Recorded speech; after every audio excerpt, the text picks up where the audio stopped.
Hello, everyone, and welcome back to another episode of CleanTechies, the podcast. This is Season 2, Episode 8, or if you're counting from the beginning, Episode 20.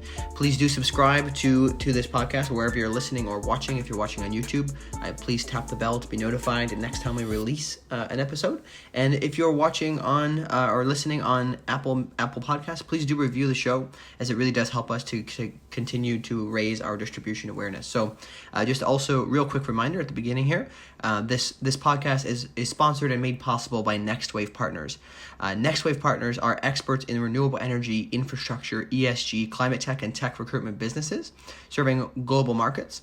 And if you're looking, to grow your team or to take your career to the next level, please do reach out to NextWave at info@next-wavepartners.com, or you can go to the website and go under their team page and find the consultant that might be within your remit and within your region, and reach out to them there. Or you can also reach out to them on LinkedIn directly. So the website is next-wavepartners.com. So with that, let's get into the details of today's episode. Today, I had the pleasure of speaking with Craig Lawrence, who's somebody I've known for a little bit in this space, and he is the co-founder and a partner at Energy Transition Ventures, or ETV for short. The conversation was really focused, just generally speaking, on climate tech investing and kind of his background and how he ended up in the investing space, coming from a technical background. I always find it very fascinating talking to people in this space, because a lot of the founders or kind of big change makers who end up in commercial leadership roles had a technical background at one point or came from a technical background. So it's a very interesting episode. We had a lot of different things we discussed. I will also apologize in advance. There was a few technical difficulties with some of the internet connection, but other than that, it was very good conversation. So with that, let's get right into the show. All right, welcome to the show, Craig. How's it going? It's going very well. Great to be here with you. Absolutely. I'm very excited to have you on the show. Obviously, we've talked in the past, but very excited to have you on and to talk about what you guys are doing. So why don't you just give us a quick introduction on yourself, kind of your background, some of your achievements, and maybe a little bit of how you ended up here. Sounds good. So background, grew up in Miami, Florida. A lot of people think that's strange whenever I tell them, but I did that and was sort of a very technical engineering focused person the entire sort of first half of my life and career. Studied mechanical engineering, was very into things and mechanisms and things that worked and the theory behind how they worked. And so studied engineering, studied at the University of Texas, had a job in the oil and gas industry for a consulting firm doing sort of engineering consulting for large refineries and chemical plants and things like that. Decided real quickly I didn't like that and moved out to California. I went to graduate school at Stanford, continued to study mechanical engineering, product design, had no interest in energy at that point. I'd kind of been turned off by my oil and gas experience and was kind of focused on other areas, and ended up going to work for a company called IDEO, which is a global product design innovation consulting firm. At that time, it was very much an engineering firm. We were designing and building really cool products, medical devices, consumer electronics, furnitures, toys, you name it. IDEO was not an expert in any one particular industry, but just an expert in how to design really cool products. We did work for Apple, Palm Pilot, for those old enough to remember those type of products. Lots of really cool things. And I just happened to be sitting at IDEO. It was probably around 2006, and someone came to the front desk. Someone just sort of walked in the door and said, "Hey, I'm a CEO of a solar company. I'd like to talk to someone at IDEO." And I just was on deck. I was just available, and so I met this CEO of this solar company, which turns out to be First Solar, which is one of the largest and most successful solar companies in the world at the time. They had just IPO'd and were kind of just on their way up, and I ended up doing a project for First Solar, and just I've been an engineer my whole adult life, but was my first exposure to a solar panel, and I was like okay, this sheet of glass converts sunlight to electricity. It was like magic. It was literally, for me, it was my light bulb moment. No pun intended. And ended up doing a really interesting project with First Solar, and just pretty much was the turning point for me, and said, hey, I'm dedicating my life to this, and sort of started an energy practice at IDEO. That led me to my first sort of investing role, which was at Excel Partners, very successful venture capital firm, early investor in Facebook, and many other very successful tech ventures. Did Cleantech with them back when Cleantech kind of 1.0 investing was hot and heavy, and folks like Khosla and Kleiner and all these big Silicon Valley venture firms were dumping millions and billions of dollars into clean tech. And we at Excel kind of rode that wave, and we only did 2 investments in the 2 years I was there. One was Sunrun, who's now the #1 residential solar company in the US, probably the world, and then O-Power, which was a really cool software company that IPO'd and then ended up getting bought and integrated into Oracle's utility software offerings. So spent a number of years in solar at companies like SunEdison, at a company called SolarBridge, a startup that got bought by SunPower, and kind of ended up moving me back to Texas. And then last year, myself and a partner, Neil Dykman, kind of looked at the world and kind of looked at what was going on in clean tech and in energy, and said, hey, it might be a good time to start an early stage venture capital fund. So we launched Energy Transition Ventures this year. We're early stage venture capital focused on what we used to call clean tech. We're now calling energy transition or climate tech. These are all sort of different words for overlapping spheres of interest, and we're off to the races. We launched the fund in Q1 this year, and we've done a couple of investments and are out looking for more. Awesome, very cool. I think this is very interesting to me that you have an engineering background and then have ended up in this investment space. I think maybe could you talk about that a little bit, because I think I'd be curious to learn if you have any context on the past and how traditionally kind of it works for finance people or investment firms in general versus what might be different with climate tech technologies and companies. Yeah, I think what made Excel interested in me was my engineering background, right? So I was originally brought in really to be sort of the technical due diligence person at that firm, and so certainly having that engineering background helps. A lot of the things going on, and I do apologize if you hear that barking in the background. No worries, no worries. We keep it real on this podcast. A lot of the the stuff, particularly going on in Cleantech 1.0, was very technical in nature, right? People were doing fundamental material science R&D, whether it's thin film solar cells or new battery materials, and so the traditional tech investors were sort of reliant on other experts to help them evaluate that stuff, either from the semiconductor industry or so. That was originally my, sort of my mandate. And so I had no investing or finance knowledge, right? I didn't go to business school. I hadn't done investing, hadn't run a business. So I kind of picked that up on the fly at Excel. I didn't really realize this at the time, but Excel is one of the, probably the best, one of the top best venture firms in the world. And so I was learning from some of the best at it in the world. And so I feel very blessed and lucky to have had that experience and to be, kind of watching how these folks operated. And so long rambling, answer to your question is, I think it is still relevant today. Many of the energy and climate investments have a kind of fundamental core technology that's beyond, software. that you're dealing with physics. You are moving electrons around the real world. Um, but I recognize, or my limitations. I developed expertise. I did a PhD in a very specific area and have a lot of strong expertise in that area, but that rarely comes to bear in the specific deals we're looking Hmm. at.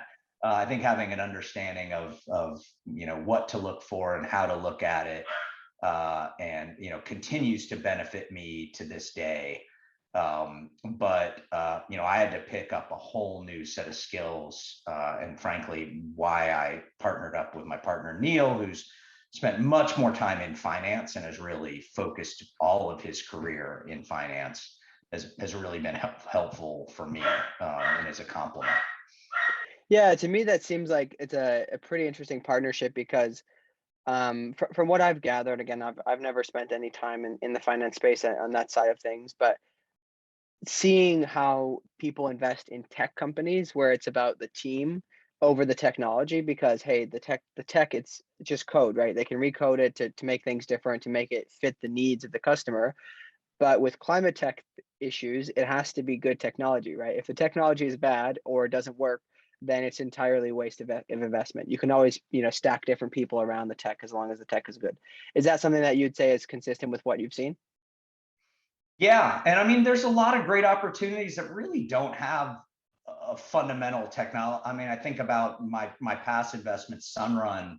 This is a financial innovation, right? And that was really important for solar. And I spent time at Sun Edison, who's kind of considered the pioneers of those financial innovations. There really wasn't a technology there. Same with O-Power. I mean, O-Power built software, but it wasn't rocket science. It was Hmm. more behavioral science. Really, is where their innovation lies. And I think I tend to gravitate towards these things that are sort of more business model innovations, where you really are looking at the team, the product, maybe not the technology, and the market. And I think that's where a lot of the opportunity lies. I think that's where a lot of our investment will come in. There still is technology innovation needed, and we have an investment that's not been announced yet, so unfortunately, but it's in the sort of power electronics space where it's a real fundamental new technology, and we invested because the team was extremely strong technically. These are folks who had been in other power companies like Hmm. Siemens and Tico Westinghouse, and companies that have with long track records of being able to deliver power products into the market. And you don't necessarily trust something like that to someone fresh out of school. Hmm. Yeah, yeah, that makes sense. Well, that brings us, I guess, to the question of kind of, is there a specific remit that you have at Energy Transition Ventures, or is there maybe a specific type of maybe it's methodology or things that you look for maybe people who are interested in seeing if they'd be a good fit for what you guys are looking at?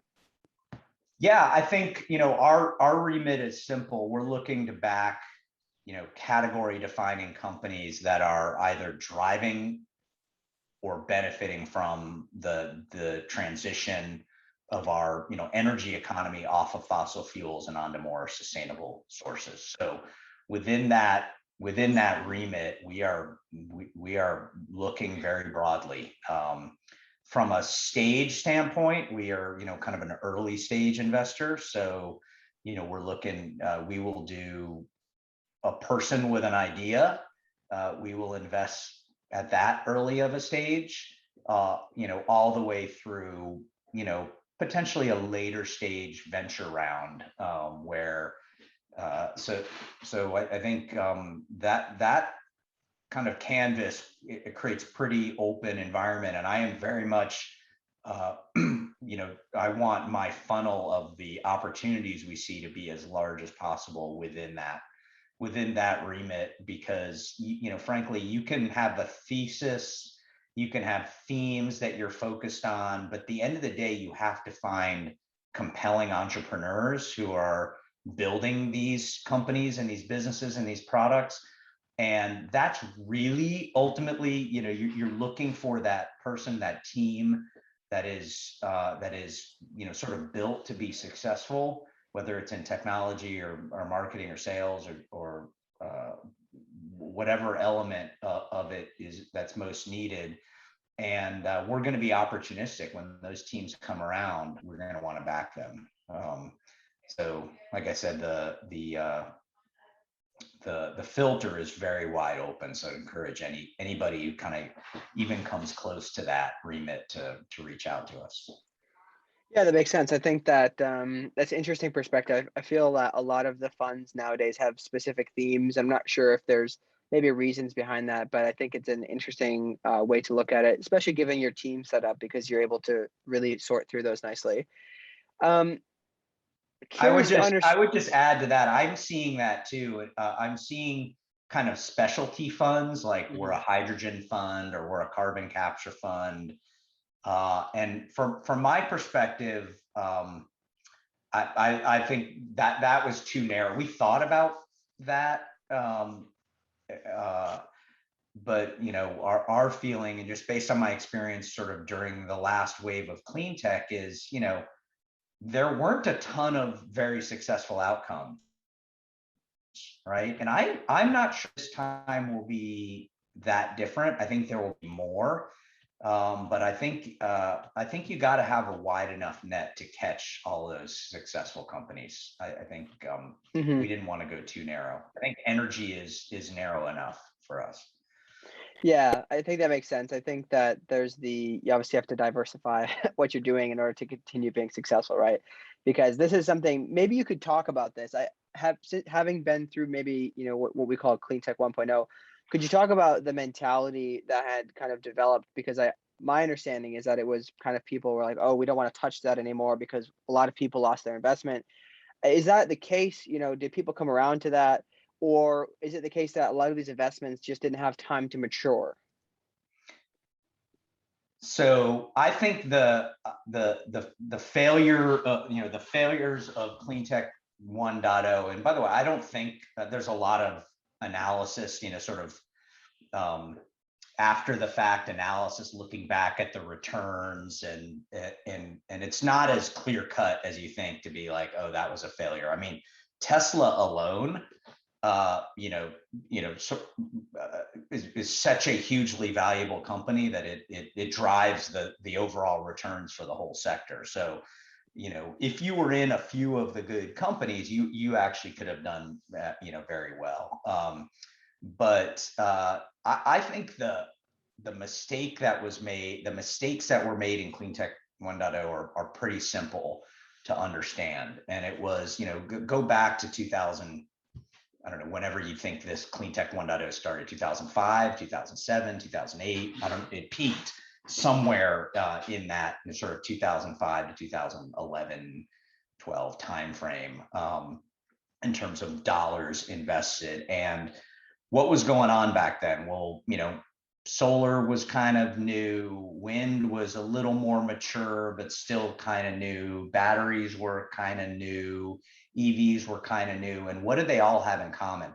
They were just very, very expensive, right? So solar, wind, batteries, EVs, just sort of the most expensive methods of producing electricity, right? Or using electricity.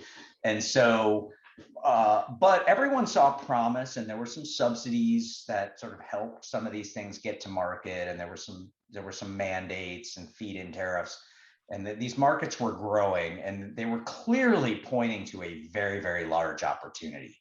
And so, what did venture capital do? They said, "Well, this technology is expensive. We're venture capitalists. We're good. Let's invest in ways to make these technologies cheaper." So tremendous amount of money going into thin film solar, a tremendous amount of money going into new battery technologies or materials, a tremendous amount of money going into biofuels. And almost all of that was sort of based on the current method of doing solar or batteries, whatever, too expensive to be viable. So we're going to invest in something that has the promise to make it cheaper. Here's the problem. was those technologies, a lot of them were at what I would consider to be a fundamental R&D stage. They were in the lab, right? So you have venture capitalists funding fundamental R&D, which is just hard. It's just hard and it's expensive and it's unpredictable. And there's not much that the venture capitalists can do to accelerate that. They can try to throw more money at it, but that doesn't necessarily accelerate it. So you're doing something very, very hard. And in the meantime, the stuff that was so expensive, silicon solar cells, lithium ion batteries, wind turbines, they just kept getting cheaper. And they kept getting cheaper faster than anyone predicted. And I can go pull up my decks from these thin film solar companies that they pitched me, where they're predicting where their costs are going to be and where the industry costs are going to be when they get to market. And they were just wrong. Their costs were higher. They took longer to get to market because it's fundamental R&D, and the market just passed them by, right? So most of those investments failed because they mispriced the risks, the market risks, the technology risks. Today, we're at a fundamentally different spot, which is those core technologies are now the cheapest way of producing electricity. So solar, wind, and soon, if not now, batteries as storage for solar and wind or other forms of electricity are now just really fundamentally cheap. They're fundamentally better products for a whole host of reasons, and than the alternatives. And so we're in a different world. So now I look at it, and why we started this fund, which is now we can, now we know these markets are going to be huge because they're economically driven, not subsidy driven, or just, we'd like to be clean driven. They're just cheaper. So now there's going to be whole sets of industries and businesses built on top of these very, very inexpensive clean electrons. So that was the problem of Cleantech 1.0. I see it being repeated, unfortunately, in Cleantech, whatever you call it, 2.0 or climate tech, which is people are looking at things like hydrogen and carbon capture, which are very expensive today, and saying, well, let's go invest our venture dollars in R&D, in fundamental new science and technology to make them cheaper. Look, I want to see investment in that fundamental R&D and science. Like, I think it's absolutely vital, as it was during solar. But I just don't know if it's an appropriate use of venture capital dollars. The other thing that's changed from then to now is, back then it was only venture. Like, that was it. Like, you had venture capital, and there was no one to hand off those things to, right? Like, there was no growth capital, there was no private equity, there was no infrastructure capital, there was no corporate capital, the public markets really weren't that interested in these things. So there was just no follow-on capital. So you had venture capitalists funding the building of factories, right? For, solar. Now it's very, very different. You can't open your browser, if you follow the kind of accounts and news that I follow, and not see the announcement of another like multi-billion-dollar fund, whether it's an infrastructure fund or a growth fund or a private equity fund or SPAC. There's now lots of capital up and down the stack to support these businesses. And that's why we jumped into early stage capital. We said, hey, look, renewable energy is cheaper than fossil fuels. There's capital to support these young businesses as they grow. So but there's not a lot of early stage venture still. I mean, I think, there's less than there was, I suspect, in Cleantech 1.0 right now. Yeah, that makes sense to me, because I was actually curious about that given maybe people have a little bit of cold feet per se, because it was all of the early stage funds that kind of really took it badly in the first round. So it's interesting that you guys are doing that, but it's interesting to hear your perspective too, that there is the infrastructure beyond the seed stage to help, take things to the next levels. And obviously, I think public opinion of these things has gone up a lot. I'm curious, are there specific examples aside from, power generation? Are there specific examples of other technologies that you've seen or invested in that just make more sense economically for the clients that they're serving, whether those, whether it's a building technology or something like that. Are there any examples? Because I'm always curious to share these examples with people so they can see the reason why this is so important for us to move in this direction. Yeah, I'll give you an example. And unfortunately, the investment hasn't been announced, so I'm going to be a little more vague than I would normally like to. Happy to come back on and give you more. But we invested in a power electronics company. So these folks are solving a problem for first application they're focused on is EV charging. So DC fast charging, and you'll hear a lot when people talk about charging infrastructure, which is, oh, it's expensive because you have to do grid upgrades, right? The grid's sort of not built to deliver the kind of power to a site to charge a bunch of EVs simultaneously with 250 kilowatts of power each. So you need to do grid upgrades, which by that they mean typically you're installing transformers, switchgear, inverters, safety protection. And this stuff is very expensive, right? You need to get permits, you need to lay a concrete pad, you're trenching, you're running conduit. And this ends up becoming kind of like in solar, they talk about soft costs, which is sort of everything other than the panel. It's to add up and become a substantial barrier to EV charging. So we invested in a company that's doing a really interesting technology, leveraging sort of solid state transformer technology to significantly lower the size, cost, increase the efficiency of the grid infrastructure needed to deliver EV fast charging. So, the obvious customers for this are fleets that are electrifying, where, you've got a bunch of delivery trucks or a bunch of vehicles where, charging fast is important because it directly hits your bottom line. You're going to be building a lot of charging. We are going to be building a lot of charging infrastructure over the next decade. Amazon, UPS, post office, everybody who's looking to electrify their vehicles would need a product like this. So we invested in an early stage technology company that's doing some smart stuff around power electronics. It's not fundamental R&D, it's engineering, right? It's engineering, it's better engineering, better design of this type of solution. And that's an area we got excited about, and we made a very early bet at the seed stage in a good company doing this. Yeah, that makes sense. I mean, there's just so many examples I think of people I've had on here where it's kind of a no-brainer for companies to implement the technology because it saves them money or maybe even adds them revenue streams. To me, you mentioned this earlier, the new business models. To me, that's very interesting. There's so many. I feel it's just not something a lot of people, some people of course, but not a lot of people like think about, oh, how can I innovate the way this is done? And oftentimes that can be just a huge innovation itself and can just open up the market because it reduces the barriers. So that's interesting to hear. What are, in your opinion, some of the areas that you see the most growth happening within this climate tech space over the next, let's say, 5 to 10 years? Yeah, so where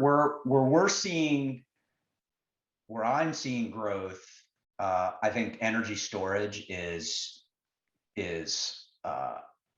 an underreported like tsunami coming, and it's not without risk. I mean, we just saw Chevy announce a full recall of the Chevy Bolt, right, because of a battery defect issue. We saw a kind of a thermal event, which is the battery way of saying, a fire at a stationary storage installation in California recently. So, these things are not easy to do, but there's 30 gigawatts of battery storage in the queue in ERCOT in Texas. These are projects that are in various stages of development or installation or connection to the grid. 30 gigawatts is a lot of power. Most of this is sort of 4-hour lithium ion type battery storage. There's a equal, I don't know the number offhand, but I think a greater amount in California that's sort of in development.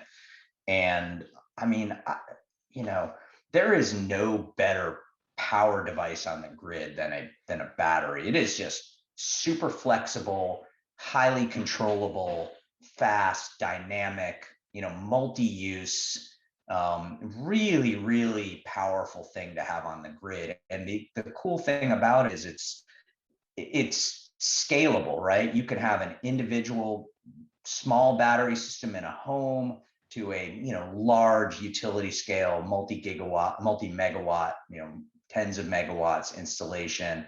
You can place it because it's not polluting and doesn't need fuel and isn't burning fuel and creating exhaust. You can place it in all kinds of interesting spaces where it's needed on grid. So that's a huge area. I'm super excited about that and what that means for our ability to deploy more renewables on the grid.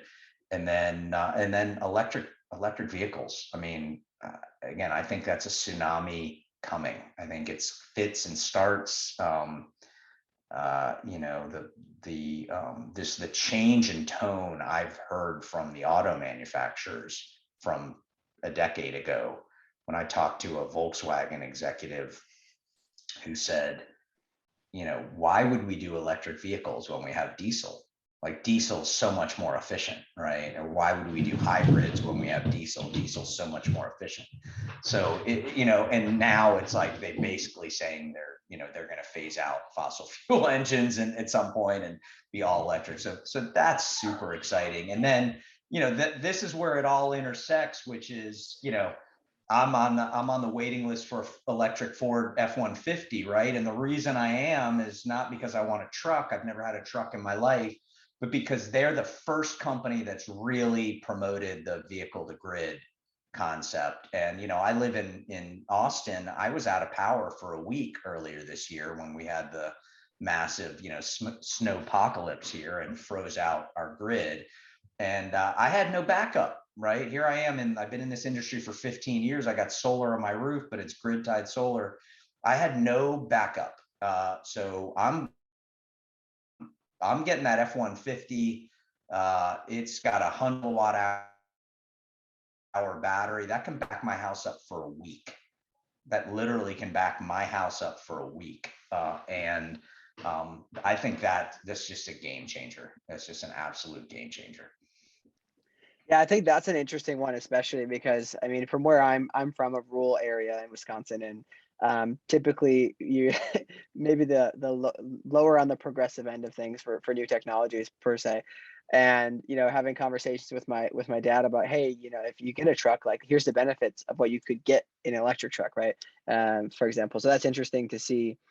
I'm curious, do you know of maybe kind of things or predictions you have, given the increase in battery storage usage and how we're going to be able to track all this data a lot better? Do you see any kind of big movements or things that you're excited for where data is going to be able to intersect with all of these things that we're doing within the energy side of things?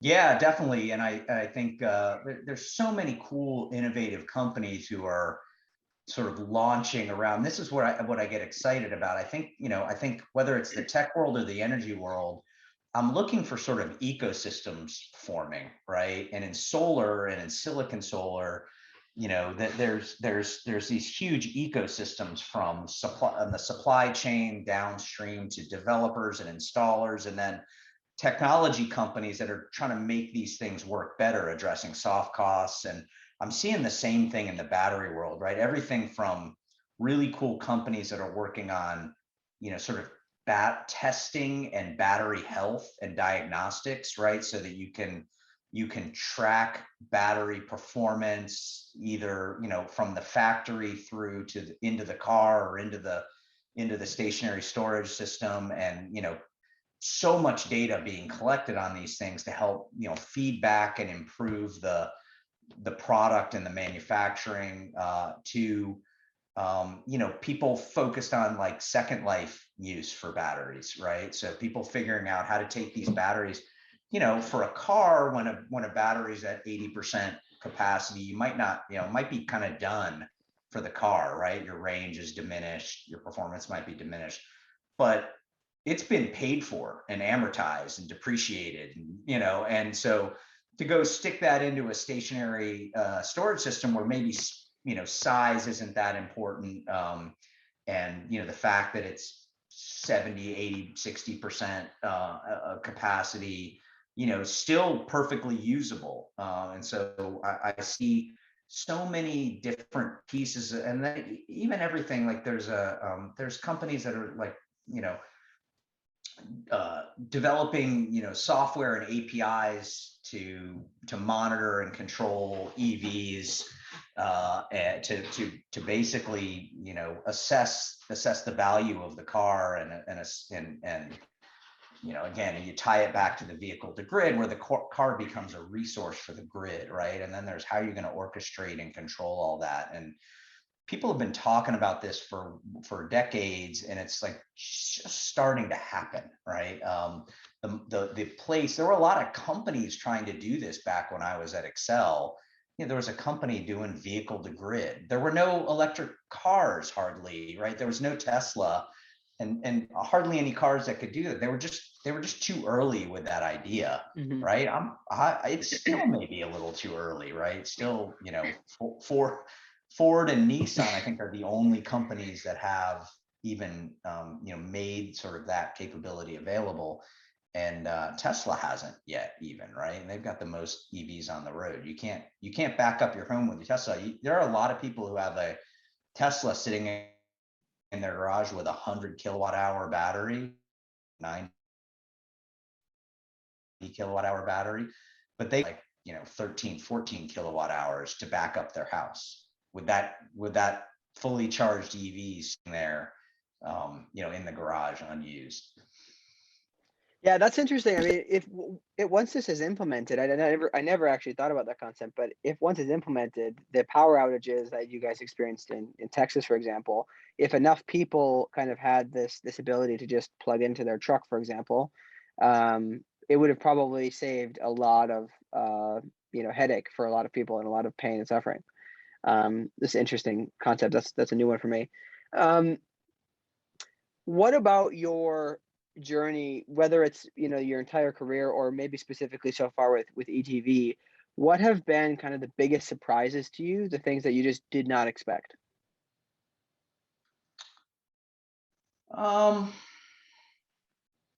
It's a really good question. I feel like I've had a lot of surprises, right? Like, I mean, the falling into venture during Cleantech 1.0 just was never on my roadmap at all of things to do. And I remember I had the job offer from Excel. It was a short-term offer. I had this job at IDEO, which probably not well known in Wisconsin, but if IDEO was one of those places, one of the most desirable places to work. And I'm like, God, am I going to really leave this job? And I just took a leap of faith and jumped in, and the whole thing was shocking. I mean, still to this day, I'm kind of amazed at how venture capital works, and just the movement of money from LPs to GPs to startups. It feels kind of inefficient all the time. I think about it, and I'm I'm excited to be doing what I'm doing, and kind of thankful every day I get to do it. But on the other hand, it just seems odd of how this money gets to the startups through such a torturous path, right? Like, and to be kind of a gatekeeper in that path is a daunting position. I will say I'm shocked at how practical I've become. I kind of viewed myself in my engineering phase of my career as a dreamer, right? And so every time I see a funding announcement from someone's invested $100 million in nuclear fusion or some crazy new storage technology or whatever. I'm like, I would have thought that would have been me early in my career. But the reality is I get much more excited about opportunities that can have immediate impact, right? And so, companies like Sunrun and O-Power, when we did it, the companies we're invested in today, I mean, they are either already out in the market making an impact, or they're really, really close. And so I find that that immediate satisfaction of being able to see what I'm working on and what I'm involved in having impact right away versus kind of grinding it out in the lab for many years is I'm surprised, because I did a PhD. I spent 4 years in the lab working on one thing, right, to see it kind of finally sort of come to fruition at the end of that time. And so I thought that was kind of who I was. But I think I need a lot more instant gratification. That's interesting. That's yeah, I don't think I could be the person who sits on one thing for a long time, but that's interesting to hear your perspective of how it's changed. I think it's interesting also that we obviously need both, right? We need a little bit of both, because if there's nobody dreaming up the next things, we're never going to have the next thing. So that's interesting. Maybe just a couple more things here. What have you seen in terms of with the portfolio companies you're working with, or just maybe companies you've seen in general? How have you seen them having to find talent? Because I've talked to a lot of people have issues with there's no education per se that's helping get people into these paths, these career paths that are really meant for these new technologies, because it's just unknown to the universities. And obviously universities are typically a couple years behind the trend. So I'm just curious, what have you seen there? What have been the challenges, and maybe what's being done to change that in the future? There's the talent is definitely an issue. There's the issue with young talent, people coming out of school, or people coming into this industry. I think there's some gaps and holes there. But before I talk about that, the talent area that's sort of hitting me directly, because I am seeing a lot of smart people from other industries kind of with a desire to get into this industry. I think it's great, and I think there's a lot of people moving into it. One of the thing that I see lacking right now is kind of senior, experienced, sort of executive talent available for these startups. Some of the best executives that I met along the way, sort of during the 15 years, I've approached a number of them to sort of join some of these startups we're funding, saying, hey, look, got a really cool technical team, whatever, but they could really benefit from someone who's done it before, who's taken a company from A to B and had an exit and whatever. And many of them are like, I'm not, I'm kind of done, I'm past that, right? I've kind of aged out of the startup world. So I think that's kind of a shame. I'd actually like to see senior folks who have done it before. Maybe they're even financially set, right? Maybe they don't need the money or the big exit, but to go back and to sort of work in these sort of more entrepreneurial startup companies. So that's where I'm seeing a big gap. And then on the sort of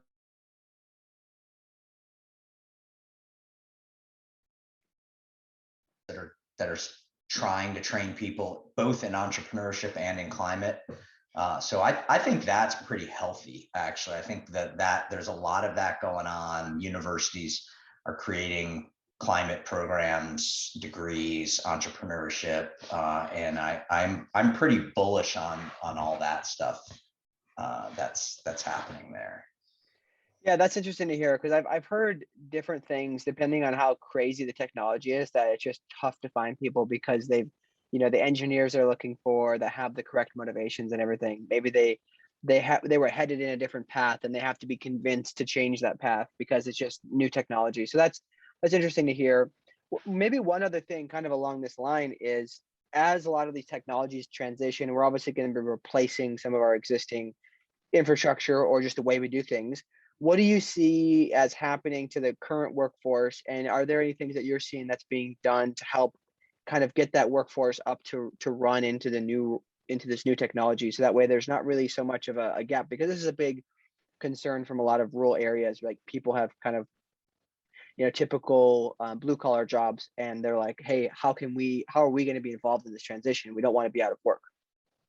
Yeah, it's sort of this. It's been an ongoing topic. I mean, going back, right? It's like, hey, when we started to, it was very clear that the country had sort of turned against coal. I mean, going back more than 10 plus years, and that there was going to be an issue with people in the coal industry in those states.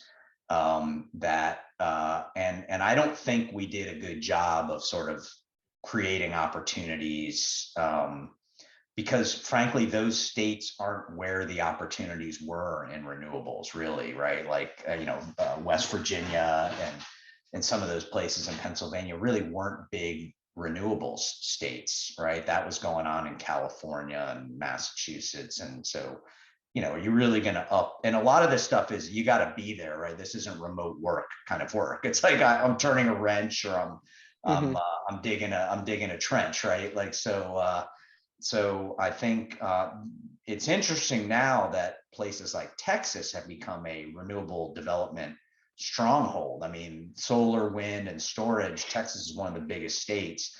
Texas is also one of the biggest oil and gas states, right? So I think that opportunity to transfer talent at the engineering, the construction level, the operations and maintenance level, I think it's big. I think there's a bit of a stigma.